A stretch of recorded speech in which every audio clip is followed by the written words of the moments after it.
আপুনি নিজৰ আটাইতকৈ ডাঙৰ শত্ৰু হৈ পৰিছে নেকি?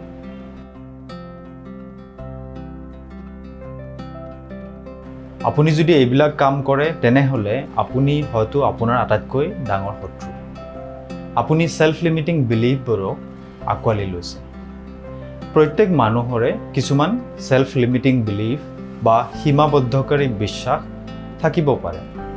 কোনোবাই ভাবিব পাৰে তেওঁৰ কাম নাই, কোনোবাই ভাবিব পাৰে তেওঁ সুখ শান্তি সফলতা পোৱা যোগ্য নহয়, কোনোবাই জীৱনটোৰ একো অৰ্থ নাই বুলি ভাবিব পাৰে।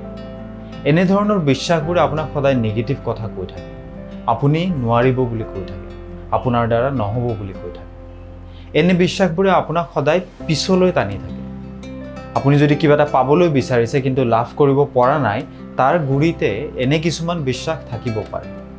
এই বিশ্বাসবোৰে আপোনাক নিজকে পৰাজিত কৰা ব্যৱহাৰ আৰু চিন্তা কৰি থাকিবলৈ বাধ্য কৰে আৰু সেইবাবে আগবঢ়াৰ সলনি আপুনি পিছলৈ গৈ থাকে বা একে ঠাইতে ৰৈ যায়।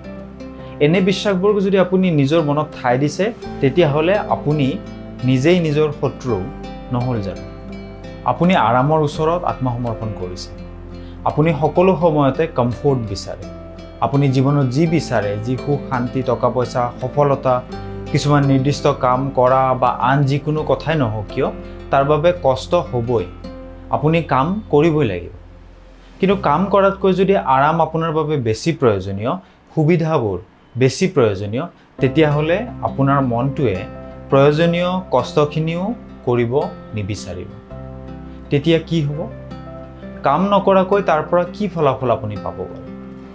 বহু মানুহে নানা ধৰণৰ আইডিয়া ভাবি উলিয়ায়, তাৰ বাবে বহুতে পৰিকল্পনাও কৰে, কিন্তু কামবোৰ কৰা আৰম্ভ নকৰে, কাৰণ তেওঁলোকে আৰামৰ জীৱন এটাৰ পৰা নিজৰ কমফৰ্টৰ পৰা বাহিৰ ওলাবলৈ টান পায়।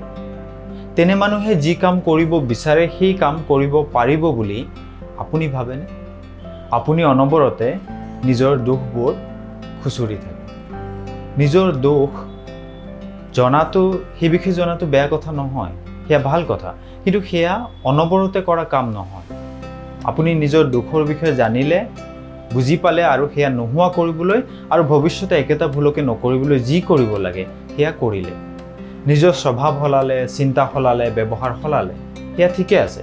কিন্তু আপুনি যদি অনবৰতে নিজৰ দোষ খুচৰি থাকে, নিজে ভুল কৰা অৱস্থা এটাত হাতেলোতে ধৰা পেলাবলৈ ৰৈ থাকে, তাৰমানে আপোনাৰ সমস্ত মনোযোগ নিজৰ দোষটোৰ ওপৰতহে আছে। নিজৰ দোষ অনবৰতে মন কৰি থকা মানে আপোনাৰ মনটো কেনে হৈ থাকিব? অনবৰতে যদি নিজৰ দোষ আপুনি দেখি থাকে, তেতিয়া আপোনাৰ মনটো সদায় বেয়া লাগি থাকিব, নিগেটিভ হৈ থাকিব। আৰু সদায় নিজৰ কিবা নহয় কিবা এটা দোষ দেখা পালে নিজৰ প্ৰতি আপোনাৰ বিশ্বাস থাকিবনে? নিজকে আপুনি সন্মান কৰিব পাৰিবনে? নিজকে ভাল বুলি ভাবিব পাৰিবনে? নিজে কিবা কৰিব পাৰিব বুলি আপোনাৰ বিশ্বাস হ'বনে?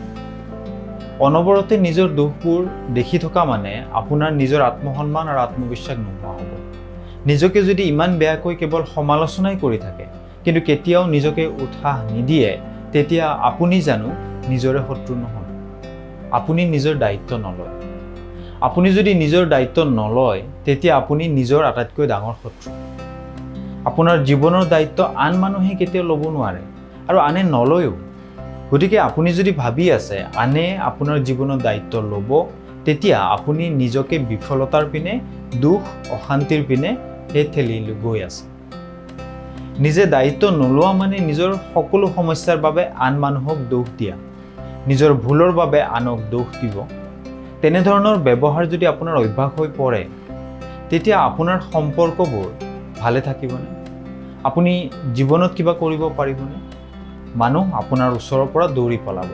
আপুনি নিজৰ কামবোৰো কৰিব নোৱাৰিব, একো ফলাফলো নাপাব। জীৱনটো দুখ যন্ত্ৰণা নিগেটিভ কথাৰে ভৰপূৰ হৈ পৰিব। তেনেধৰণৰ জীৱন এটা আপুনি জীয়াই থাকিব খোজেনে? তেনে জীৱন এটা যদি আপুনি নিজৰ বাবে সৃষ্টি কৰি লয়, তেতিয়া আপুনি নিজেই আপোনাৰ আটাইতকৈ ডাঙৰ শত্ৰু নহ'লনে?